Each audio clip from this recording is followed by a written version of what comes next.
Did that help you slow down? Maybe? Did it help you fill your heart up?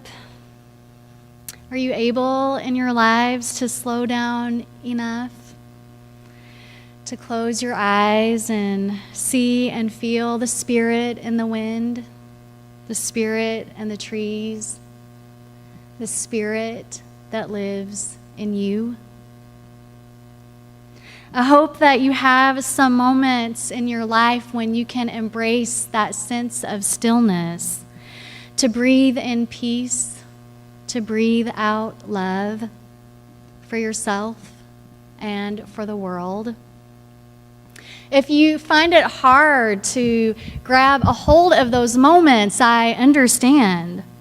Because no matter what intentions we make for ourselves, there is always something to get in the way. How many of you settle down for a little bit of quiet time, only to be interrupted by the ding of a text message or the ring of your cell phone, or maybe the sudden realization that this is the day that bill is due, and if you don't get up right now and pay it, you will forget and you'll have a late fee of $35 or more tomorrow. You can't sit and be still with that going through your mind. How many of you feel like you're gasping for air as you rush from one appointment to another, trying to fit in just one more thing so it won't be on your to-do list tomorrow? How many of you take so-called vacation days from work only to tell your fellow employees or your supervisor, well, I'm going to be gone, but I'll still have my phone and email nearby in case you need me? Have any of you done that before? Yeah, well, if someone hasn't enlightened you, that's actually not vacation. Yeah, I know. Brilliant insight from your pastor today. It's not vacation. If you take nothing else away today, take that. Even when we find a moment of peace, it's like we're dancing in the eye of a hurricane, keeping the gale force winds barely at bay. If you find yourself wondering at times, has life always been like this? Has something changed? Well, researchers tell us actually, yeah, something has changed. We can blame it on technology that makes us available at all hours, not just between work hours of 9 to 5. We can blame it on the slow morphing of expectations of all genders, that we will work and raise a family and do everything we need to do to make our home look like those in House Beautiful or Martha Stewart. So it all adds up, though, to this change in status that we ascribe to leisure time versus busyness. At one time, a person indicated their wealth or their well-being by the amount of time they could show in rest and relaxation. And today, one's status is determined by what? How busy you are. How many times have you seen a friend and been like, hi, how are you? Busy, busy, busy, busy. How are you? Oh, I am so busy. I don't even have time to talk to you right now because I'm so busy. I'm really running somewhere else. What are you doing next weekend? Busy. What are you doing? Busy? No. I mean, we get into these little games of like, I call it playing the game of who's busier than who. It's called being well off and time poor. Though some of us may not feel so well off, we may still feel time poor. Researchers say that this is driven by the perceptions that a busy person possesses desired characteristics like competence and ambition, and is scarce and on demand in the job market. And this shows up so many places in our lives, and the one that I spent some time thinking about last week was how it shows up in social media. So if you're someone who connects with the world by social media of some sort, do you think that your Facebook updates or your tweets or your Instagram feed, do you think that what you put out to the world shows you more at work or more at rest? And I actually encourage you to go home this afternoon, not now, and look at your, unless you really want to, and then you may be asked to do a reflection up here sometime on your experience, but to really take a look at it. And also, a word of enlightenment from the pastor, you running errands or doing personal business does not count as you resting, okay? That doesn't count. Yesterday, I looked at my own Facebook post from last week. There were 12 of them. And out of 12 posts, 10 were troop related. They were very joyful, but they were related to church, which is work for me, and 2 were personal. And out of the 2 personal ones, only 1 was me truly at rest. So how do our friends and family respond to all of our social media exclamations of work and busyness? Wisconsin Public Radio reported on this, and they noted a test that gauged reactions to 2 different Facebook updates. They set up a fake Facebook profile. And with the profile, one of the posts was this, "Oh my goodness, I'm working nonstop." And the other post was,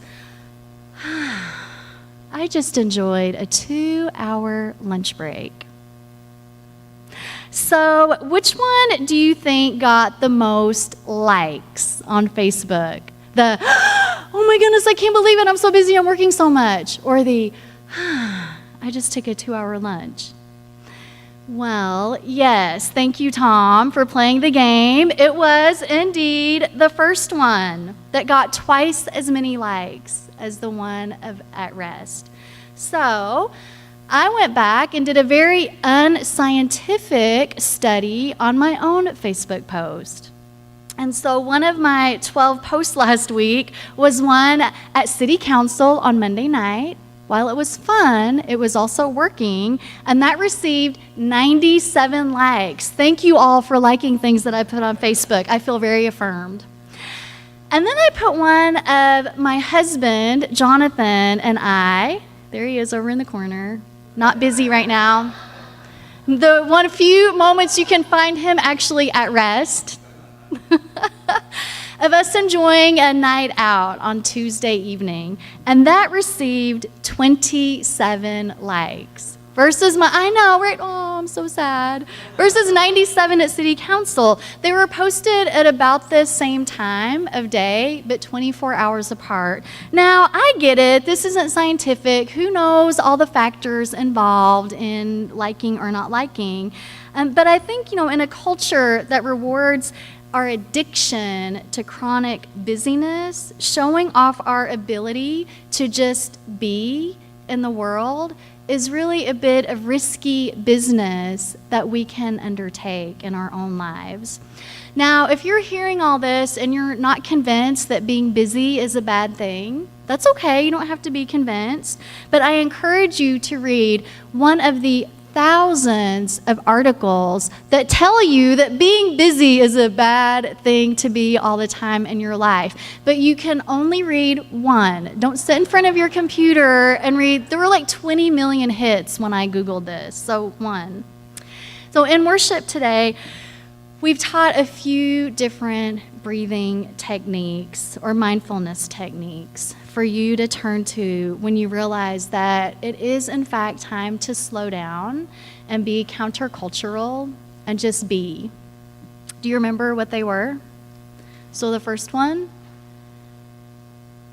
was, thank you, Kesa. It was a very simple breathing exercise we did when the children weren't here. Just imagining that you're a balloon filling up and then deflating as the air goes out. And then a second one, did you guys catch on to what that one was? It was singing. There are actually two of them. The meditation on breathing. So you may have found a part that is your favorite. And I encourage you, if you're someone who enjoys singing or chanting, to take those words and try them out this week in your own spiritual practice, when you're stuck in traffic, when you're feeling your shoulders go up like this because you're anxious. And then also the centering breath meditation that we did as part of our pastoral prayer and centering time. And I have one more to share with you today. And this one is called a breath prayer. And it's an ancient Christian practice that dates back to the 6th century. So you may hear it as the Jesus prayer or the prayer of the heart. Early practitioners would repeat to the rhythm of their breath this phrase, Lord Jesus Christ, Son of God, have mercy on me as a sinner. In time, the prayer was shortened to Lord Jesus Christ, have mercy, or just have mercy. Breath prayer is intended to be very short, a praise or petition of just 6 to 8 syllables.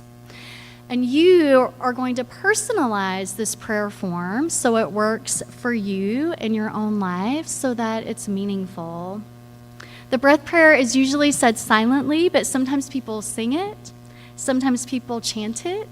This is going to be your prayer that you take home today, your very own goodie bag from Troop, and so you'll be able to use it in whatever way you want.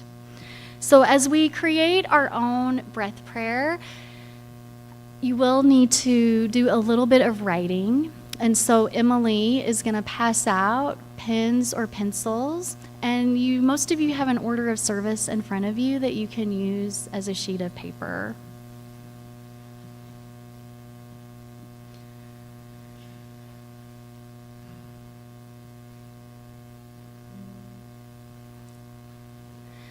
And so as I walk you through creating this prayer, you're going to hear me use the word God. But when you hear that word, if for whatever reason that word doesn't work for you, that's okay. Just set it over to the side and choose instead a word that works for you.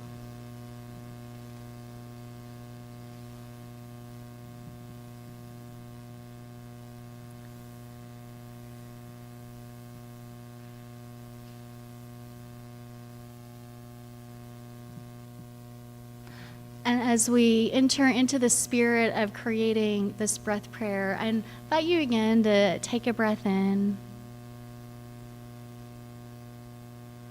to close your eyes. We're not writing quite yet. To exhale. And to spend a few moments breathing into this line from Psalms. Be still and know that I am God. Be still and know that I am God.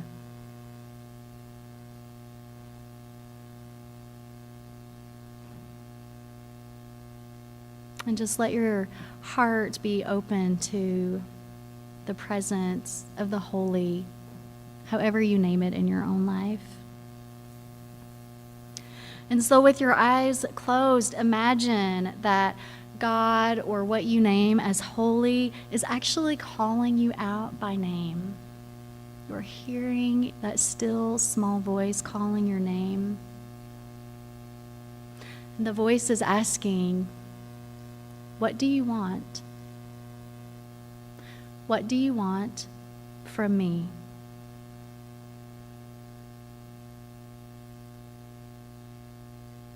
And give a simple and direct answer that comes honestly from your heart. What is it that you want?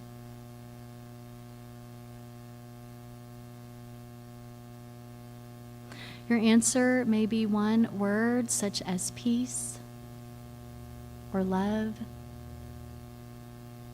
or strength, or help. It could be several words or phrases like, feel your presence. Lead me into life. Help me slow down.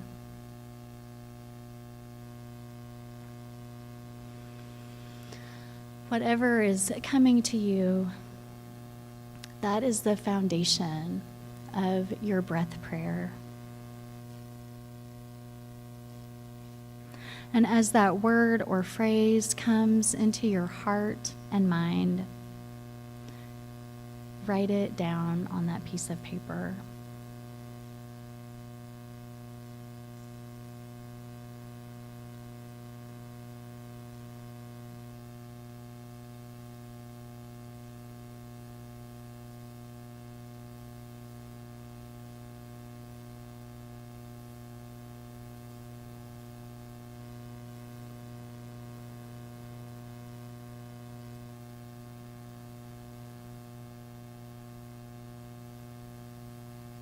And after you write that down, choose a name, a word that feels right to you for what you name as the holy. It could be beloved community. It could be love. It could be holy connection.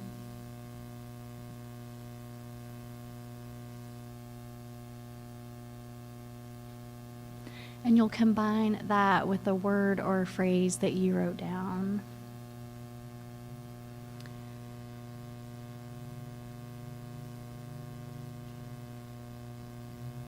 So today, my own breath prayer is breath of love.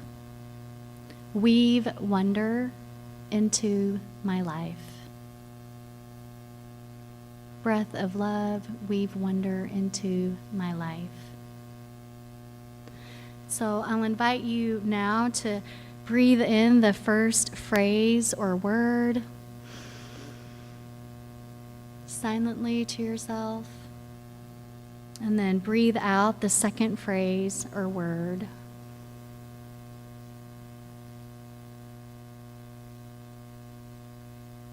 Take a breath in, breathing in your name for the sacred. Breathing out your request or need. Breathing in your name for the holy. Breathing out your request or need. And we'll take a few gentle breaths together silently as we continue to practice our breath prayer.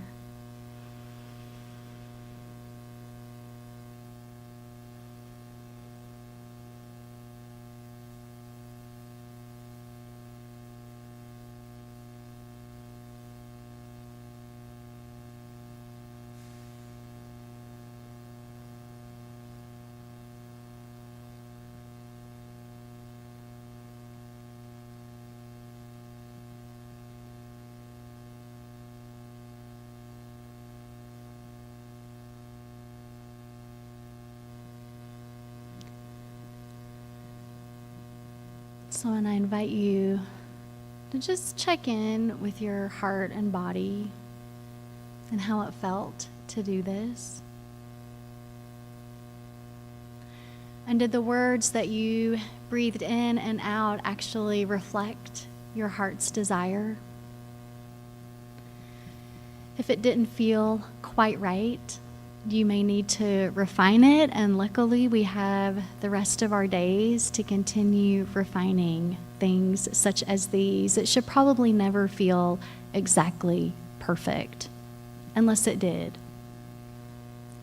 You can keep your prayer the same day to day, or you can change it depending on the needs that arise in your life.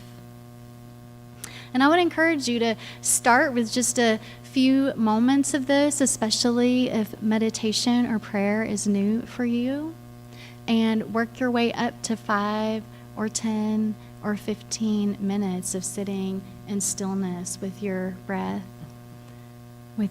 prayer. And in the days to come, I urge you to be countercultural. I urge you to take a risk and, as much as you can, to begin rewriting the false narrative that equates busyness with self-worth. Whatever prayer you wrote for yourself today, remember that you are whole and wholly loved. You deserve time to slow down and be present to your own life. In the stillness, may you find forgiveness in the Spirit, compassion for your wounds, strength for your weaknesses, and eagerness for all that is your life. May it be so. And may we sing many names for the name and unnamed in our life, number 31.